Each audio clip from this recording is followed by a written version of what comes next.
નમસ્કાર બીબીસી ગુજરાતીમાં તમારું સ્વાગત છે। હું છું દીપક। આજે આપણે આ વિડીયોની અંદર એ વાત કરવાની છે કે ભાઈ આપણે ત્યાં વરસાદ નથી, ઘણા સમયથી આપણે વરસાદની રાહ જોઈ રહ્યા છીએ, પણ આવનારા 10 દિવસોની અંદર શું આપણે ત્યાં જે છે કોઈ સિસ્ટમ સર્જાવાની શક્યતા છે?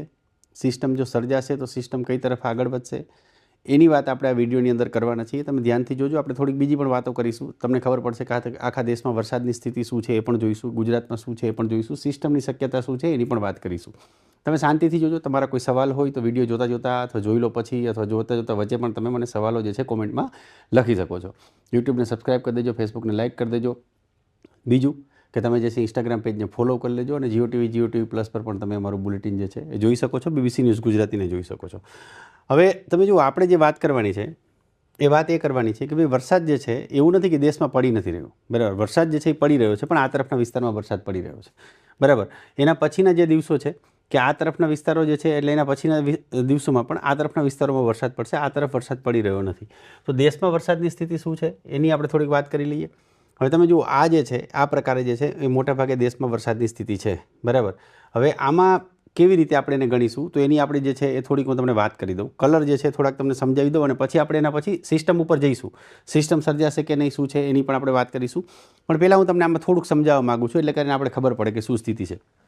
હવે જુઓ, જે જગ્યાએ પીળો કલર છે તો પીળો કલર આપણે ક્યાં છે તો કે દેવભૂમિ દ્વારકા અને પોરબંદર જિલ્લા જે છે બે, એની અંદર જે છે એ આપણે ત્યાં પીળો કલર છે। આ હું તમને પહેલાં જે છે આખા દેશનો નકશો દેખાડું છું, એટલા માટે કદાચ તમને જિલ્લા નાના દેખાશે। પીળો કલર જે છે ત્યાં શું છે તો કે ત્યાં જે છે ખૂબ ઓછો વરસાદ, બરાબર। પછી તમને જે આ પ્રકારનો રાતા પ્રકારનો જે દેખાય છે એની અંદર પણ એટલે ખૂબ વધારે ઓછો વરસાદ છે, બરાબર।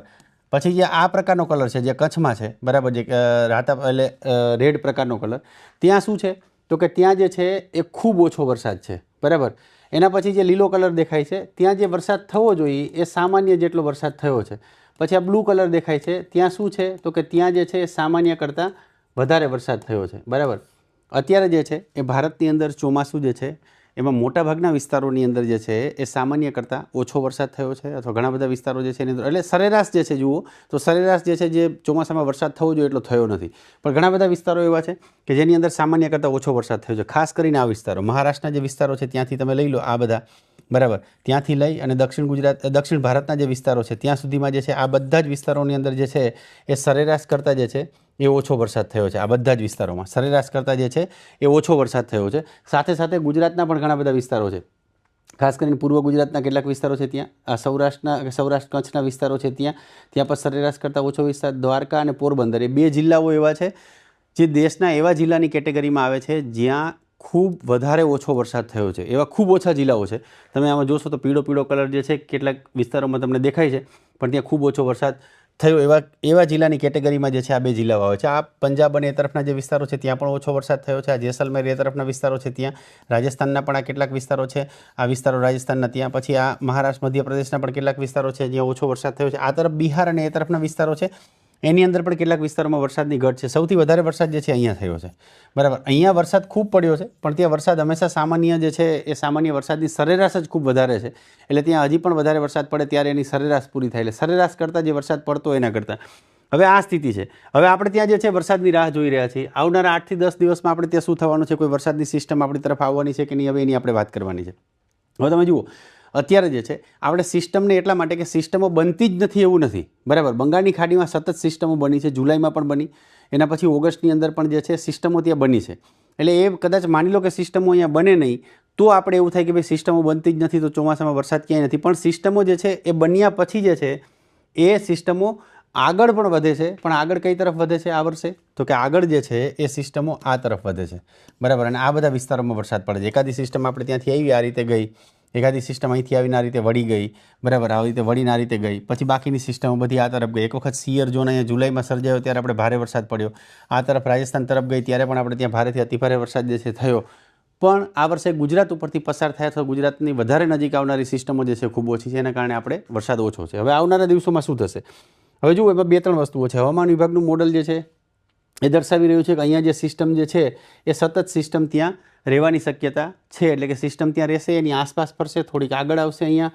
ફરી પાછી ત્યાં ત્યાં રહેશે, અથવા આ તરફ સિસ્ટમ જે છે આગળ વધશે, એવું હવામાન વિભાગનું મોડલ જે છે એ દર્શાવી રહ્યું છે કે આ વિસ્તારમાં રહેશે ને પછી આ તરફ જે છે એ મહિનાના અંતે જશે. આપણે 1 સપ્ટેમ્બર સુધીની વાત કરીએ છીએ, બરાબર. એના પછી આપણે આગળના દિવસોમાં વાત કરીશું, બરાબર. તો એવી વાત કરી રહ્યું છે મોડલ કે ભાઈ આ રીતે એ આગળ વધશે. હવે હું તમને દર્શાવું કે કેવી રીતે દર્શાવી રહ્યું છે મોડલ, એ પણ આપણે જરા જોઈ લઈએ, એટલે કે આપણે ખબર પડે કે મોડલ શું કહી રહ્યું છે. હવે તમે જુઓ કે અહીંથી જે છે આપણે જવા દઈએ તો છેક આ 29 તારીખની વાત છે. 29 તારીખે સિસ્ટમ જે છે એ અહીંયા દેખાઈ રહી છે, એટલે ખૂબ મોટી કે મજબૂત સિસ્ટમ નહીં હોય એમ છતાં પણ એના પછી 30 તારીખ, 1 તારીખ સુધીમાં જે છે 31 તારીખે જે છે એ અહીંયા જ, એટલે બાંગ્લાદેશની એ તરફના વિસ્તારોમાં જે છે એ સિસ્ટમ હશે, કદાચ લો પ્રેશર એરિયા બનશે ત્યાં, બરાબર. હવે 31 તારીખ સુધીમાં અહીંયા હશે, એટલે આ તરફ ગુજરાતમાં 1 તારીખ સુધી જે છે એ હવામાન વિભાગનું મોડલ દર્શાવતું નથી કે આપણે ત્યાં સિસ્ટમ આવશે. હવે બીજા 1-2 મોડલ જે છે એની પણ આપણે વાત કરી લઈએ. 1-2 મોડલ બીજા જે છે એ શું કહી રહ્યા છે. હવે જે છે એ એક જે છે એની આપણે વાત કરીએ છીએ છે GFS મોડલ, બરાબર. હવે એ GFS મોડલ જે છે એ થોડી ઘણી એવી શક્યતાઓ દર્શાવે છે કે સિસ્ટમ કદાચ એકાદી બને, આ રીતે થોડી આગળ આવતા મધ્ય ભારત તરફ જે છે એ આવે એવી શક્યતાઓ દેખાઈ રહી છે. એ પણ સપ્ટેમ્બર મહિનાની શરૂઆતમાં હજી દેખાડી રહી છે. બીજું, હવે આમાં સૌથી મહત્ત્વની વાત આપણે શું યાદ રાખવાની છે, સપ્ટેમ્બરની શરૂઆતમાં વાત કરીએ છીએ એટલે એ શું થઈ ગયું છે તો કે લાંબો ગાળો થઈ ગયો છે, બરાબર. એટલે આપણે લાંબા ગાળાની વાત કરીએ છીએ. હવે સામાન્ય રીતે લાંબા ગાળામાં ખૂબ બધા ફેરફારો થતા હોય છે, એટલે કે માન લો સિસ્ટમ આવતી હોય એ પહેલાં તો બને, કેવી રીતે બને, ક્યાં પહોંચશે, શું છે, એ બધું બી આપણે જોવું પડે. એના પછી જે છે સિસ્ટમ આવે, આગળ વધે, એના પછી આપણે ખબર પડે કે શું છે. પરંતુ GFS મોડલ એવું દેખાડી રહ્યું છે કે ગુજરાતની નજીક જે છે એકાદી સિસ્ટમ આવશે, પરંતુ એ અપડેટ થાય એના પછી હજી આવનારા દિવસોમાં ખબર પડશે. બીજું એક જે છે એ છે ECMWF, બરાબર, યુરોપિયન મોડલ છે. એ એવું દર્શાવી રહ્યું છે કે મધ્ય ભારત સુધી જે છે એ વરસાદ, અને ગુજરાતની નજીક સુધીના અને મહારાષ્ટ્રના કેટલાક વિસ્તારો સુધી જે છે એ વરસાદ હજી વધવાની શક્યતા છે. પણ એવું હજી એમાં એ બતાવતા નથી કે ભાઈ સિસ્ટમ કોઈ જે છે એ લગભગ 2 થી 3 સપ્ટેમ્બર સુધી જે છે કે સિસ્ટમ આપણે ત્યાં ગુજરાત ઉપરથી પસાર થઈ જાય તો સિસ્ટમ અહીંયા આવે ને આ રીતે જાય, એ પ્રકારે પણ હજી એ દર્શાવી રહ્યા નથી. એટલે આપણે હજી એની રાહ જોઈ રહ્યા છીએ કે ખરેખર આપણે ત્યાં સપ્ટેમ્બર મહિનો શરૂ થશે ત્યાં સિસ્ટમ બનશે પણ એ ગુજરાત ઉપર આવશે કે નહીં. હવામાન વિભાગનું મોડલ એકદમ તદ્દન ઉલટું દેખાડી રહ્યું છે કે ભાઈ સિસ્ટમ અહીંયા જ રહેશે. GFS બતાવી રહ્યું છે કે કદાચ સિસ્ટમ આ તરફ આવે, બરાબર. પછી ECMWF આવું દર્શાવી રહ્યું છે. બીજું એક છે મલ્ટી મોડલ એસેમ્બલ્સ, બરાબર, કે જેમાં ઘણા બધા મોડલોને ભેગા કરી અને ઘણી બધી વેબસાઇટો જે છે એ તમને દર્શાવતી હોય છે. મલ્ટી મોડલ જે છે એમાં પણ જે છે એ ચેક કર્યું, એના પણ મલ્ટી મોડલ પણ એવું દર્શાવી રહ્યું નથી કે ભાઈ આપણે ત્યાં જે છે સપ્ટેમ્બર મહિના સુધીમાં સિસ્ટમ, એકાદું મલ્ટી મોડલ જે છે એવું દર્શાવે છે કે ભાઈ સિસ્ટમ કદાચ આ રીતે આવે, આ રીતે, અને એકાદું જે છે એ દર્શાવી રહ્યું છે કે સિસ્ટમ અહીંયા સુધી આવે. બાકી મોટા ભાગનામાં સિસ્ટમ જે છે એ આટલા વિસ્તારની અંદર ફર્યા રાખે છે, બરાબર. એટલે અત્યારે એવી શક્યતા દેખાતી નથી કે આ મહિનો પૂરો થાય અને સપ્ટેમ્બરની એકદમ શરૂઆત થાય એટલે શરૂઆતના 2-3 દિવસોની અંદર આપણે ત્યાં કોઈ મોટી સિસ્ટમ આવી જાય. આપણે સતત વાત કરી જ રહ્યા છીએ, પણ આ તમને જુદા જુદા એસ્પેક્ટ એટલે સમજાવું છું. ઘણી બધી તમે એવું સોશિયલ મીડિયામાં એવું સાંભળી રહ્યા છો કે હજી પણ એક મોટી સિસ્ટમ આવશે અને હમણાં મહિનો પૂરો થાય ત્યારે આવશે અને 1 સપ્ટેમ્બર મહિનાની શરૂઆતમાં આપણે ત્યાં ધોધમાર વરસાદ આવશે. એવી શક્યતાઓ અત્યારે દેખાતી નથી. આપણે આગળ વાત કરી હતી કે ભાઈ દિવસો જે છે એ આપણે 28 તારીખથી લઈને 3 સપ્ટેમ્બર સુધીના દિવસો આપણે મોનિટર એટલે કે જોવાની જરૂર છે. કદાચ એવી થોડી ઘણી શક્યતાઓ છે. એટલે આપણે જે છે એ આપણે 1 તારીખથી લઈને 3-4 તારીખ સુધી મોનિટર કરવાની. એટલે મોનિટર એટલા માટે કે થોડી ઘણી એવી શક્યતાઓ રહેલી છે કે ભાઈ કદાચ આપણે એ તરફ કોઈ સિસ્ટમ નજીક આવે એની વરસાદ થાય. પણ અત્યારે મોટાભાગની જે છે મોડલો એવું દર્શાવી નથી રહ્યા કે એક પણ સિસ્ટમ આપણી તરફ આવે. તો આ સ્થિતિ જે છે એ અત્યારે છે.